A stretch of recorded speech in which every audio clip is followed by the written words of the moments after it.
최근에 소년심판 드라마가 화제가 되면서 촉법 소년에 대한 관심이 높아졌습니다. 저도 사법연수원 근무할 때 봤었는데요.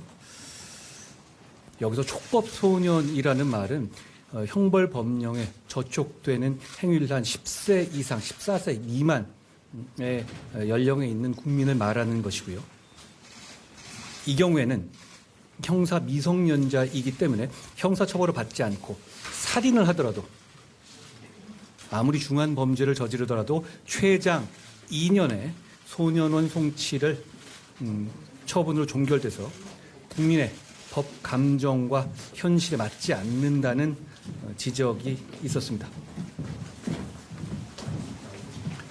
나아가 촉법소년 제도를 계획적으로 악용하는 사례도 발생해서 사회적으로 논란이 많아지기도 했죠.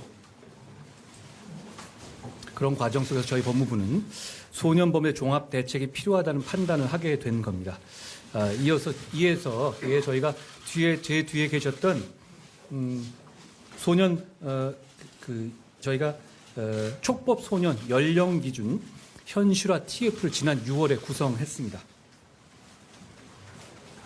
각각 법무부서가 서로 산재해 있는데요. 각각의 부서 중에서 소년 문제에 관심이 많고 전문성이 있는 분들을 선발해서 각각 부서의 전문적 관점에서 연구하고 회의에서 의견을 내고 난상 토론을 해서 거기서 방안을 도출하는 방식으로 TF가 운용됐고 그 과정에서 현장 방문을 가기도 했었습니다. 제가 같이 안양 소년원을 방문했던 것도 그 일환이었습니다. 그 과정에서 저도 의견을 냈고 거기에 따른 결과를 저희가 지금 국민 여러분께 설명드리는 겁니다.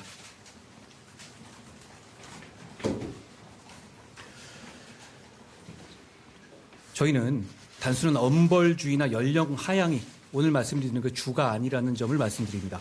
소년 범죄자의 교화와 피해자의 보호가 저희가 말씀드리고 싶은 핵심입니다. 그럼 지금부터 소년범죄 종합대책의 주요 내용에 대해서 설명드리겠습니다. 꽤 길 수 있으니 차분히 마음 편히 들어주시면 좋겠습니다. 차례는 보시는 바와 같고요. 먼저 형사 미성년자의 연령을 현행 14세에서 13세로 70년 만에 한 살 낮추겠습니다.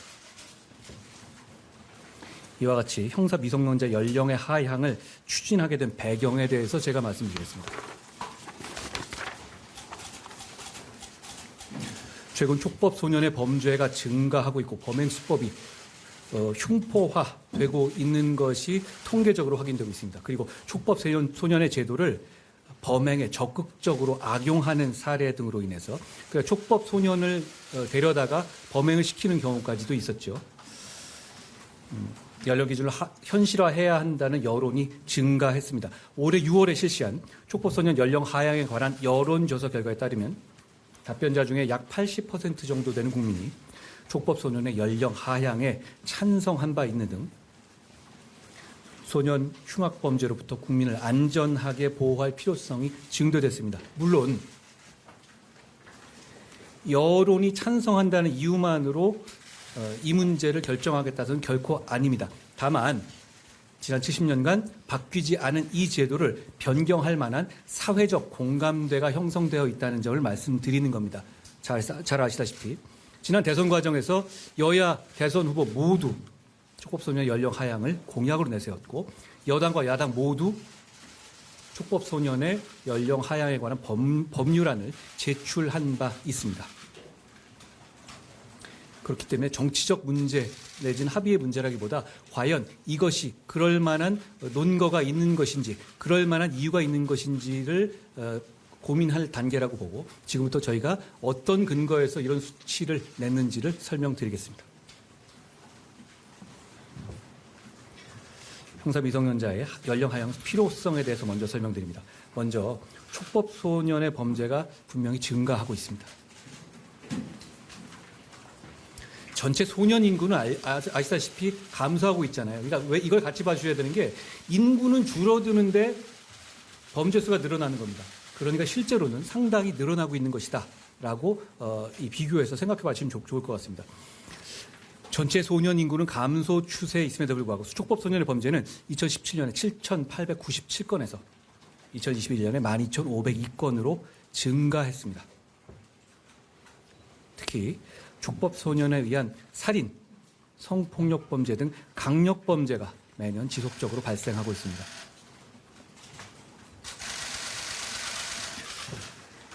소년 범죄는 분명히 흉포화되고 있습니다. 소년 범죄 중 강력 범죄의 비율이 2005년에 2.3%에서 2020년에 4.9%로 2배 가까이 증가했고요. 소년 강력 범죄 중에서 성범죄의 비율 및 건수도 급증했습니다. 심지어 소년 마약 사범도 2017년에 68명에서 2021년에 271명으로 약 140% 증가했습니다. 소년의 신체적 성숙도 및 사회 환경 변화 또한 70년의 세월을 고려할 필요가 있습니다. 현재 법이 제정된 1953년에 비해서 현재 소년은 많이 성숙했고 그에 따라 성년의 연령과 선거권 연령 하향 등 사회 환경이 연령에 따라서 많이 조정됐죠. 그럼에도 불구하고 형사 미성년자 연령은 70년간 변화 없이 그대로 유지되어 온 것입니다. 9번 볼까요? 다음으로 형사 미성년자 연령을 11살, 12살이 아닌 13살로 하향하는 근거를 말씀드리겠습니다. 하향하는 것에 대해서 우려를 제기하시는 분들도 있는 반면에 내릴 바에는 시원하게 10살, 11살로 내려야 한다는 분들도 많이 있으시잖아요. 거기에 대해서 저희가 13살을 그냥 연필로 그냥 중간점을 찍은 것은 아니고요. 왜 13살로 했는지에 대해서 지금부터 설명드리겠다는 말씀입니다. 먼저 보호 처분을 받은 촉법 소년 중에서 13세가 차지하는 비율이 약 70%에 이릅니다. 또한 보호 처분을 받은 소년 중에서 12, 13세의 비율은 큰 차이가 있습니다. 반면에 13세와 14세의 비율에는 큰 차이가 없습니다. 그러니까 이 배리어가 13세로 쳐질 만한 어떤 통계적인 실질적인 수치가 있다는 것을 저희는 확인하고 그것을 기준으로 했다는 걸 말씀을 드린 겁니다. 12와 13 사이에 의미 있는 통계적 차이가 있다라는 것이 저희의 결론입니다. 나아가 소년원에 수용된 소년이 13세부터 급증하는 점, 그리고 중요한 부분인데요.